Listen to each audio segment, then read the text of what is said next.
Olá, bem-vindos ao Work in Progress 25, um podcast sobre design com foco apontado para um único projeto.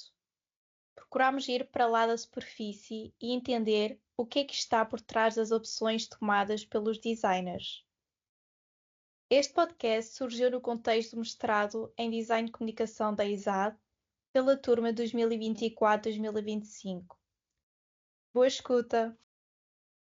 Olá Pedro, Olá, muito obrigado por teres aceitado este convite.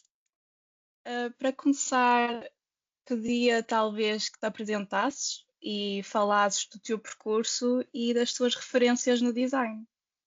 então eu sou o Pedro, olá, meu nome é Pedro Lobo, sou designer gráfico e trabalho entre Portugal e os Países Baixos. Um bocadinho sobre o meu percurso de design até agora. Bem, então, eu acho que o meu percurso no design começou já no secundário. Eu fiz o ensino artístico na Universidade do Porto e lembro-me na altura ser muito interessado em capas de álbuns e tudo o que estava ligado na parte do merchandising às bandas. Um, e lembro-me na altura de se ficar muito interessado pelo o designer que tinha desenhado as capas do álbum dos Pink Floyd, o Peter Saville, para ser mais preciso, e de saber e pensar, ok, isto é um trabalho, é uma possibilidade de fazer disto vida. Pronto, andando uns anos para a frente, candidatei-me à ESAD, em Matosinhos, para uma licenciatura em Design de Comunicação. E foi uma ótima surpresa descobrir que aquilo que estava a estudar, depois de ter entrado, era algo que me interessava bastante e que seria então a profissão que eu gostava de fazer para o resto da vida. Foram 3 anos muito interessantes, é um curso bastante técnico. E chegando ao último ano da minha licenciatura, comecei a desenvolver os meus primeiros projetos como freelancer. Depois, lembro-me que nesse ano, ou seja, o meu terceiro ano de licenciatura, introduziram na ESAD, no curso de Design de Comunicação, pela primeira vez, um projeto chamado KIRT, que é sigla para Keep Your Radar Turning. Acho que ainda acontece, e ainda bem. Mas foi um projeto que deixou um bichinho em mim na parte da investigação ligada ao design. Ou seja, a ideia do projeto era ser um projeto final de curso, onde tínhamos um tempo mais alongado para investigar um tema fora do design e depois tínhamos que traduzir essa investigação num formato analógico e noutro digital. Na altura, o meu projeto foi sobre a incrível história do álbum Trot Mask Replica dos anos 60, da banda Captain Beefheart and His Magic Band. Isso podia dar uma conversa para dar um podcast inteiro, mas aconselho-vos a saber mais sobre o assunto porque é muito interessante. Pronto, foi uma ótima oportunidade para colaborar, porque a ideia do projeto era também fazermos em colaboração com ou colegas da turma ou outros designers que tinham temas ou estariam interessados em estudar temas semelhantes. E foi uma oportunidade boa para eu perceber que gostava de fazer projetos como este. Também foi uma oportunidade para perceber que as minhas capacidades de investigação eram ainda bastante superficiais, porque apesar de tudo, nós sempre na licenciatura, sempre que tivemos um projeto, tínhamos um projeto, havia um período de investigação prévio, mas era sempre, desculpa, bastante curto. E então comecei a perceber que gostaria mais de explorar essa área. Quando terminei a licenciatura, continuei esse ano seguinte a trabalhar como freelancer e comecei à procura de mestrados fora de Portugal que fossem relacionados com isto, com a parte da investigação no design.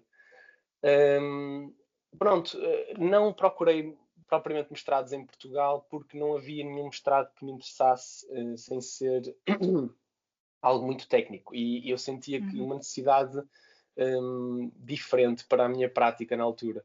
Então, ao mesmo tempo, eu durante a licenciatura acompanhava muito o que estava a acontecer nos Países Baixos, todo o tipo de currículo das diferentes faculdades e o que muitos designers andavam a fazer. E pronto, decidi candidatar-me à Design Academy, ao departamento da Critical Inquiry Lab, que até à altura tinha um nome diferente. O departamento chamava-se Curating and Writing. O curso são 2 anos. O primeiro ano desenvolve metodologias de investigação, pensamento crítico, tem muita base na teoria do design, investigação artística. E era isto mesmo que eu sentia falta na minha prática na altura, então decidi candidatar-me. Pronto, este primeiro ano também tem uma parte bastante prática, ou seja, começam a haver exercícios e projetos para a tradução dessas investigações, e depois no segundo ano há o desenvolvimento de uma tese e a tradução dessa tese para um projeto final. E o que eu achei interessante foi que o curso não era direcionado apenas a designers. Claro, usava o design como ferramenta de investigação, mas eu na minha turma tinha jornalistas, antropólogos, arquitetos, e isso para mim também parecia uma experiência muito enriquecedora. E que foi muito bom aprender com outros profissionais. Pronto, terminando o mestrado, recebi um convite muito interessante da ESAD Idea para desenvolver a identidade visual de uma exposição na Casa do Design, a exposição Sapatilhas, marcas portuguesas,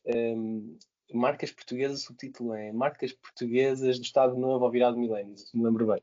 E fiquei muito contente com o convite, porque quando estudava na ESAD, tudo o que era produzido pela ESAD Idea, eu achava um trabalho muito importante para a cidade do Porto e também para Portugal no geral, acho que ainda o é, e sempre quis fazer parte disso. Então fiquei muito contente com o convite e então voltei para Portugal e tive uns meses a trabalhar na exposição como freelancer. E quando a exposição foi terminada, quando se desenvolveu a identidade, a ESAD Idea lançou-me o convite e o desafio de ficar a trabalhar o tempo inteiro para todo o tipo de comunicação gráfica que a ESAD Idea faz. Ao qual aceitei, e foi um desafio muito interessante, porque permitiu-me também ter um novo ambiente de trabalho e também fazer parte da equipa da Porto Design Bienal. Foi uma excelente oportunidade depois de poder ter colaborado com os designers André Cruz e Andrew Howard no desenvolvimento da identidade e em todo o processo da Bienal. E pronto, eu durante esse ano continuei a minha prática de freelancer e candidatei-me a uns fundos nos Países Baixos para um projeto que acabamos por ganhar. E então, no final, ou seja, na altura que a Bienal terminou, em dezembro, tive que me despedir de Portugal e voltar aos Países Baixos para o desenvolvimento deste projeto, porque precisavam de mim presencialmente aqui, pelo menos na duração do ano 2024. Pronto, mudei-me para Amsterdão e desde então tenho trabalhado como freelancer em vários projetos, não só na cultura, mas também com projetos de identidade, maioritariamente a nível comercial, e tem sido uma experiência muito interessante trabalhar na área. Vamos falar de um projeto em particular, que é o catálogo que realizaste no contexto da Design Academy Eindhoven. Gostaria de te perguntar como é que este projeto chegou às mãos. Olha, então, eu quando mudei para cá, a Design Academy convidou-me para começar a colaborar com eles noutro projeto e depois acabei por ficar a colaborar com eles como freelancer em termos gerais, ou seja, sempre que eles precisam de um projeto ou qualquer tipo de trabalho, eles contactam-me e desenvolvo vários tipos de coisas para eles. Mas o caso do catálogo foi uma surpresa muito boa, porque o catálogo é um catálogo que já existe desde os anos 60, o projeto do catálogo, e foi feito já por muitos designers. Provavelmente conheces os catálogos que foram desenvolvidos entre 2015 a 2018 ou 2019, que foi pelo estúdio Joost Grootens. E pronto, pertencer a essa história da faculdade era algo que eu sempre quis e senti-me muito honrado com o convite. Mas sim, isto basicamente surgiu eles mandaram-me um e-mail a convidar-me para então eu ser o designer que este ano iria desenvolver o projeto e foi basicamente assim. E podes explicar quais foram os conceitos ou ideias que criaram a organização do catálogo? Claro. Então, o catálogo é um projeto que já existe realmente há muito tempo. E a Design Academy é um cliente excepcional porque permite uma certa liberdade que para nós designers gráficos é ótimo, poder ter a Uhum. liberdade de propor, desafiar o projeto. E mesmo para este catálogo eles incentivam isso, porque é um arquivo dos projetos dos finalistas de mestrado e de licenciatura da Design Academy, e então eles também, como é um projeto que já existe há muito tempo, desafiam a que exista, não diria inovação, mas uma tentativa de fazer e repensar o catálogo. Então foi isso que eu lhes sugeri. Eu, na altura que recebi a proposta, tive ali um período que andei a estudar os diferentes catálogos que já foram feitos ao longo dos anos, e como ex-aluno, quando nós recebemos o catálogo com o nosso projeto representado, é um marco muito importante, porque vemos ali naquele objeto, que é um objeto sempre com uma produção excelente, o nosso trabalho bem explicado, bem representado, e é quase como um cartão de visita. O catálogo depois acompanha a exposição de finalistas no Graduation Show, que é apresentado na Dutch Design Week em outubro, todos os anos, que é uma exposição grande, uma exposição em que às vezes é preciso mais que um dia, também não vamos exagerar, mas 2 dias para conseguir absorver todo o tipo de trabalho que lá está, porque estes projetos são projetos com investigação de um período grande, pelo menos de um ano, os de licenciatura ainda são mais, e que depois mesmo a produção do projeto é algo que, pronto, necessita de algum tempo para digerir. Pronto, e o catálogo, então, a minha proposta, depois de ter estudado todo o tipo de catálogos que foi feito nos últimos anos, o que eu achei foi que eu não queria fazer um arquivo convencional. A minha ideia inicial para o catálogo era dar-lhe outro tipo de layer que as pessoas pudessem experienciar, que não fosse só expositivo dos trabalhos dos alunos. E então eu sugeri este conceito de um arquivo rizomático. Ok, e isto precisa de alguma explicação. Sim. Pronto, estas duas palavras são bastante distintas, não é? Temos um arquivo que é algo estrutural, hierárquico, ou seja, uma certa narrativa dos projetos arquivadas num objeto, e depois temos o rizomático, ou o rizoma, que é o completo oposto. Mas o rizoma, vem diretamente relacionado com a teoria rizomática dos filósofos Deleuze e Guattari. Um bocadinho de contexto: Gilles Deleuze e Félix Guattari foram dois filósofos bastante influentes durante o século XX, e na altura, nos anos 80, lançaram um livro chamado A Thousand Plateaus, onde propõem esta teoria do rizoma. E o que era a teoria do rizoma? Foi uma teoria pós-modernista que propunha uma alternativa na forma de pensar ocidental. Não só na forma de pensar, mas também na forma de estruturar pensamento, de produzir discurso. E os filósofos usavam ou usam esta metáfora de uma árvore para descrever aquilo que era a organização e produção de discurso ocidental. Ou seja, é algo que vem de uma raiz central, que depois se subdivide num tronco, em ramos, depois em flores, em frutos. Ou seja, é algo que é muito hierárquico, que é muito de cima para baixo, é binário, é centralizado. E o que eles propõem é que se passe a utilizar a metáfora do rizoma para falar de pensamento e de discurso e de estrutura. Ou seja, um rizoma é uma raiz subterrânea que se desdobra em nós e nós e nós dessa mesma raiz. Podemos usar o exemplo do gengibre e do bambu. Por exemplo, quando um agricultor tira o gengibre da terra, quando olha para aquela raiz, não sabe onde começou nem onde acaba. Ou seja, é algo que é não linear, horizontal, é descentralizado.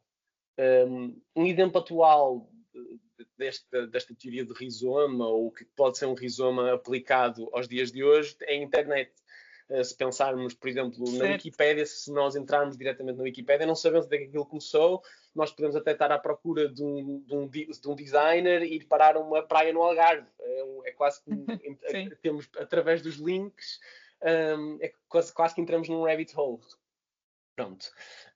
E esta foi a ideia inicial, porque a ideia de arquivo era pronto, o livro em si iria ser algo, como eu disse há bocado, bastante expositivo. E neste caso, a minha ideia era tentar fazer com que o catálogo passasse a funcionar como também uma rede de perguntas de investigação. Ou seja, convidar os leitores a interagir com os temas, com os conceitos e as questões que os finalistas daquele ano propõem nos projetos. Ou seja, o livro podia viver para além do Graduation Show. E então, como é que foi o desenvolvimento do layout do catálogo a partir destas ideias de arquivo e rizoma? Pronto, então eu, claro que não podia fazer um rizoma 100% real, porque Claro. existem sempre condições institucionais, depois também estamos a falar de um livro que é um objeto bastante fechado, se fosse uma ferramenta digital talvez fosse mais possível, mas também era este o desafio, e acho que foi isso que a Design Academy também achou interessante, porque era tentar estar no meio desta dualidade. Algo bastante estático, exato, um equilíbrio entre algo que era muito estático, mas também que tentava trazer este layer mais interativo. Mas eu tentei desde o início adaptar esta ideia e então o catálogo foi desenhado com 3 ideias podemos chamar de design centrais. A primeira seria então como traduzir esta organização não linear. Pronto, o catálogo em si, eu tenho aqui para te mostrar, as pessoas que estão a ouvir não podem ver. Mas o catálogo não segue então uma estrutura linear ou hierárquica convencional. Em vez disso, os projetos estão interligados de várias formas e que isto vai permitir que depois os leitores possam experienciar o arquivo a partir de diferentes pontos de partida. Como? Em primeiro lugar, a partir do objeto. Portanto, quando pegamos num objeto, o objeto não está desenhado com uma capa ou uma contracapa. O livro, eu vou descrever porque as pessoas não podem ver, o livro tem uma sobrecapa que, ao ser retirada, temos aqui a capa e a contracapa do livro, que basicamente são 2 páginas cor-de-rosa que dizem apenas GS24, que é Graduation Show 24, em ambos os lados. Portanto, quando um leitor pega no livro, não existe uma intenção de início e de fim. As pessoas podem abrir o livro em qualquer ponto de partida e é essa a ordem do catálogo. Pronto. Ao mesmo tempo, houve algumas condições institucionais, como eu disse há bocado, e que tiveram que ser adaptadas ao conceito. Portanto, a Design Academy gostou da ideia, mas disse-me que havia coisas que nós não podíamos prescindir. Por exemplo, a divisão entre licenciaturas e mestrados tinha que estar presente no catálogo e uma secção, ou seja, onde eu punha a parte onde está o prefácio, o índice, toda a ficha técnica do livro, eu tinha liberdade, simplesmente tinha que estar ou concentrada ou em alguma parte do livro. Mas como eu sugeri que não havia um início nem um fim, decidi que essa parte técnica, onde está o prefácio e etc., seria no meio. E assim poderíamos ter este mesmo efeito e, ao mesmo tempo, dividir os mestrados das licenciaturas. E essa secção foi feita, foi utilizada uma cor verde, que consegue ser vista em todo o objeto. Portanto, se alguém quiser ir ao centro do livro, ver a parte toda técnica da produção do livro, o índice, o que é que o livro fala, etc., está mesmo no centro do livro. Pronto, existe essa divisão. Mais coisas. Depois, a segunda ideia central de design foi este mapeamento de relações entre os projetos. A ideia era dar ênfase à ligação dos projetos dos finalistas e a ideia era que cada projeto podia estar ligado a outros, criando assim uma rede de associações. E como é que isto foi feito?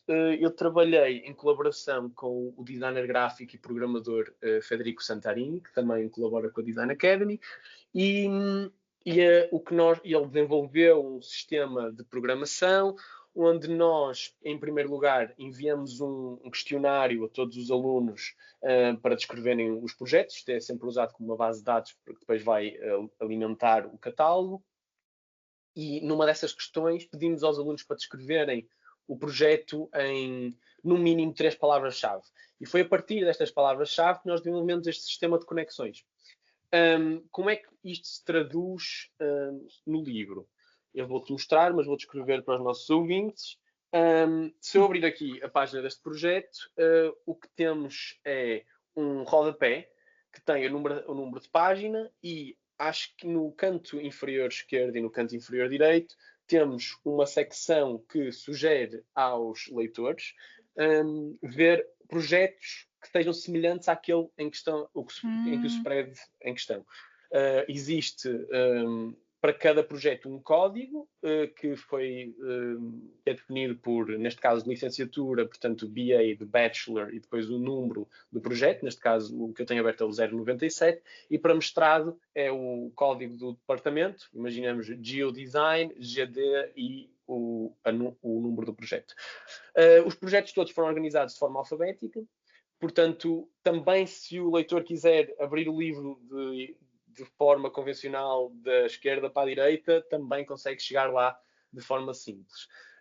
Mas pronto, esta ideia, então, este projeto tem, por exemplo, as palavras-chave capitalismo, sustentabilidade e tecnologia.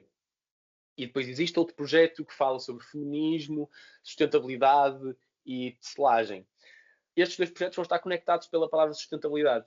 Portanto, se o leitor estiver interessado no tema da sustentabilidade, pode ir diretamente a um projeto que fale sobre esse tema e entrar no rabbit hole da sustentabilidade dos projetos que são sugeridos com aquela conexão. Isto é feito também de forma direcional, portanto, no canto inferior esquerdo estão os projetos que estão à esquerda desse projeto e no canto inferior direito estão à direita, no catálogo, ou seja, na direção do catálogo, para ser mais fácil para o leitor. Pronto, já falamos então do mapeamento de relações.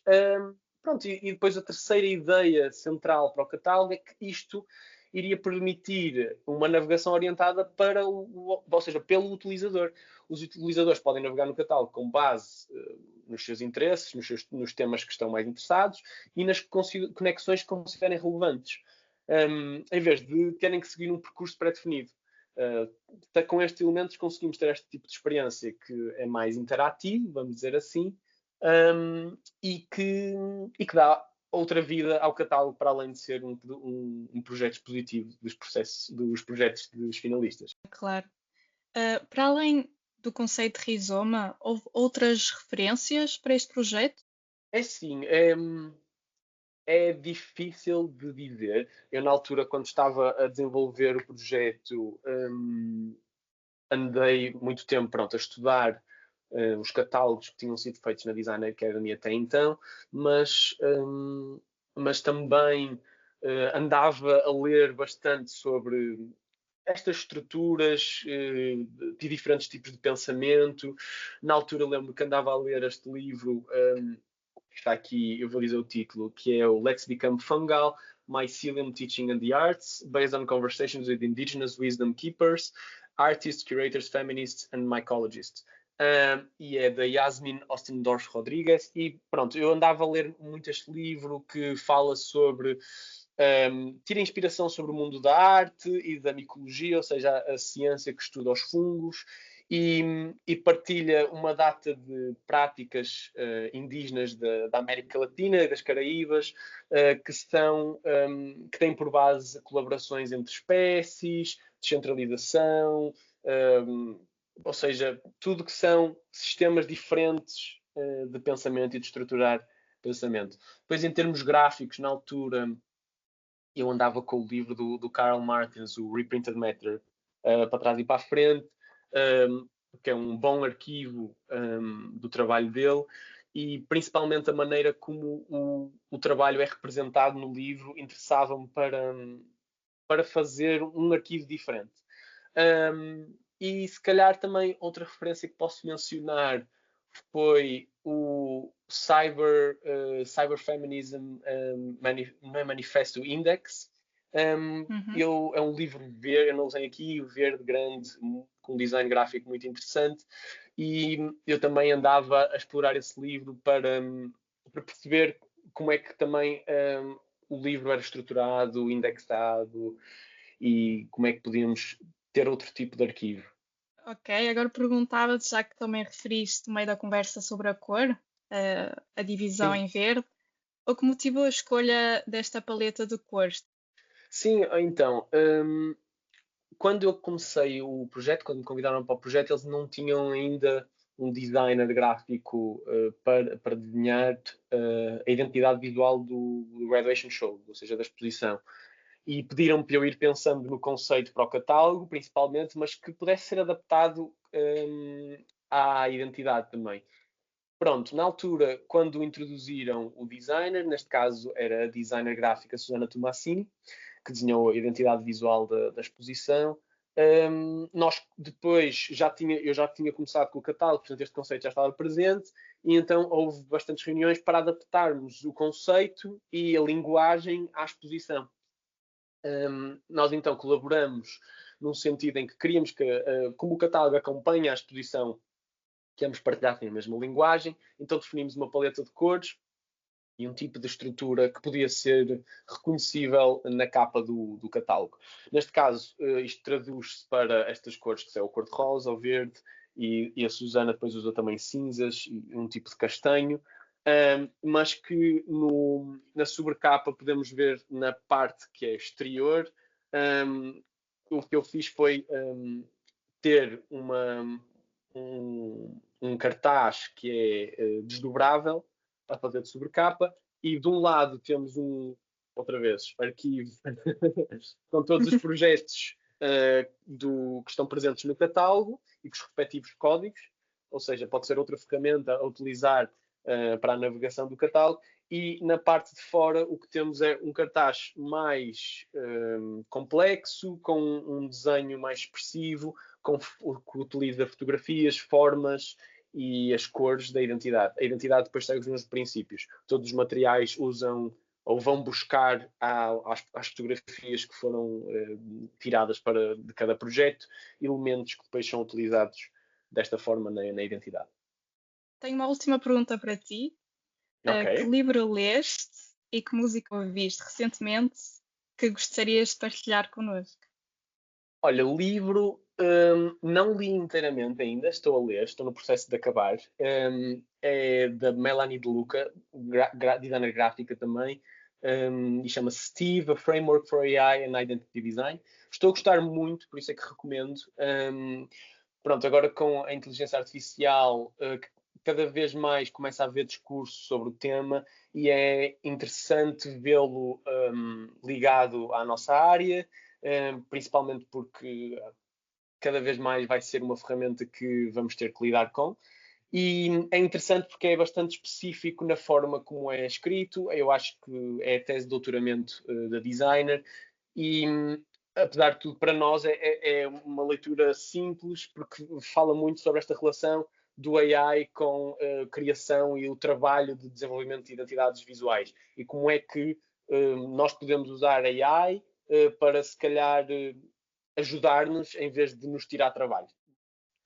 Música, difícil, há muita música fixe para partilhar, mas ainda ontem ouvi esta nova música dos Dark Side, que chama-se SNC, e recomendo porque gosto muito da banda, e acho que vocês vão gostar também. Pedro, muito obrigado por teres partilhado o teu tempo e o teu processo criativo. Foi muito interessante perceber os bastidores desta aplicação. Não se esqueçam de seguir o Pedro no Instagram, no @ o Pedro Lobo Mau, certo? Certo, exatamente. Agradeço também a quem esteve a ouvir. Até a próxima. Obrigada. Muito obrigado.